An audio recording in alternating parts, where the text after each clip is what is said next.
Hi kindergartners, today we're going to read a story called The Tiny Seed. Now I know some of you, Mrs. Hall's class, have listened to this story already, but sometimes it's fun to read it again, see if you notice anything that you didn't notice last time. So our title is called The Tiny Seed, and this author is by Eric Carle, and he actually is the illustrator too. And if you notice his pictures, he does some really cool artwork where he uses paints and collages to make his pictures.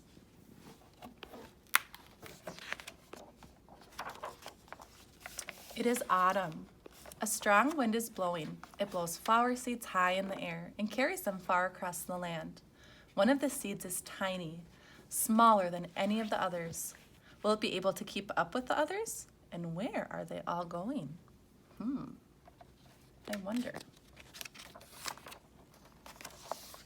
One of the seeds flies higher than the others.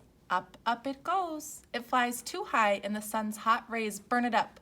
But the tiny seed sails on with the others. Down at the bottom here.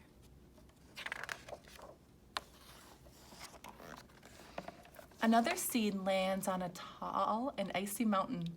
The seed never melts and the seed cannot grow. The rest of the seeds fly on, but the tiny seed does not go as fast as the others.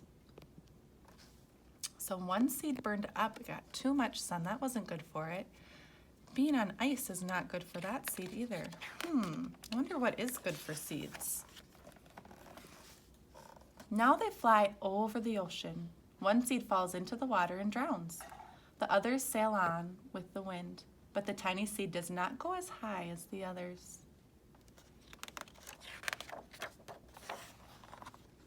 One seed drifts down onto the desert. It is hot and dry, and the seed cannot grow. Now the tiny seed is flying very low, but the wind pushes it on with the others. One seed, it looks like, ended up in the desert. I wonder if it will grow there. Finally, the wind stops, and the seed falls gently down on the ground. A bird comes by and eats one seed. The tiny seed is not eaten. It is so small that the bird does not see it. Sometimes you might see seeds in your bird feeder.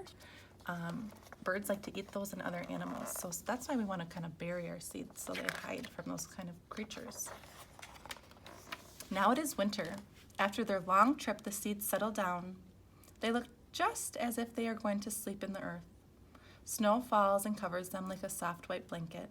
A hungry mouse that also lives in the ground eats a seed for his lunch, but the tiny seed lies very still, and the mouse does not eat it.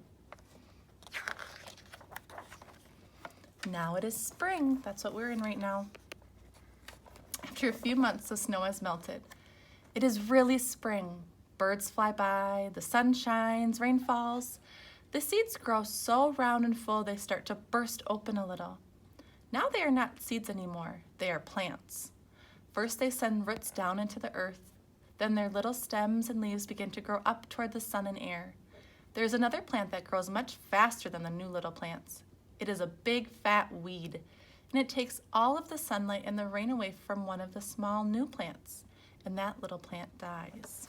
So if you see down here, these weeds have big leaves and they're blocking the other plants. That's why when we have a garden or they're in our lawn, we try to pull those weeds to help all the other plants survive.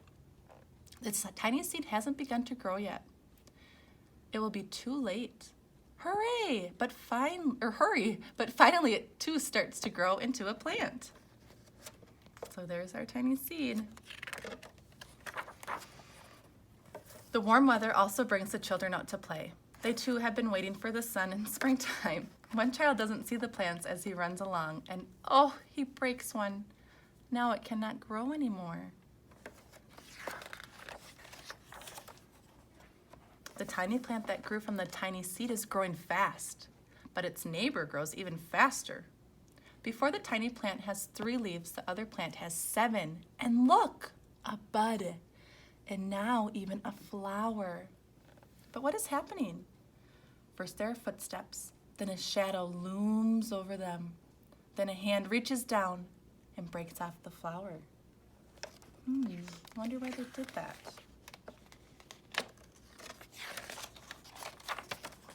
A boy has picked the flower to give to a friend. It is summer. Now the tiny plant from the tiny seed is all alone. It grows on and on. It doesn't stop. The sun shines on it and the rain waters it. It has many leaves. It grows taller and taller. It is taller than the people. It is taller than the trees. It is taller than the houses. And now a flower grows on it. People come from far and near to look at this flower. It is the tallest flower they have ever seen. It is a giant flower. Have you ever seen a flower that big? All summer long, the birds and bees and butterflies come visiting. They've never seen such a big and beautiful flower.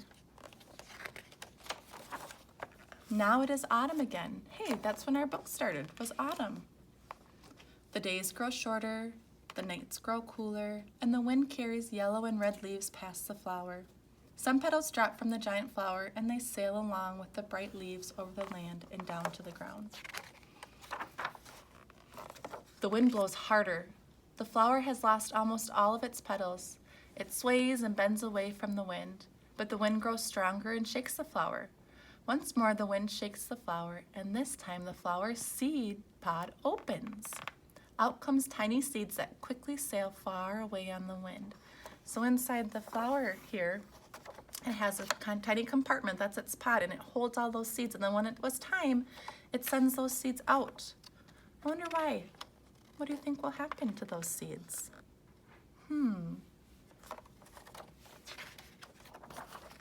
That's the end of our story.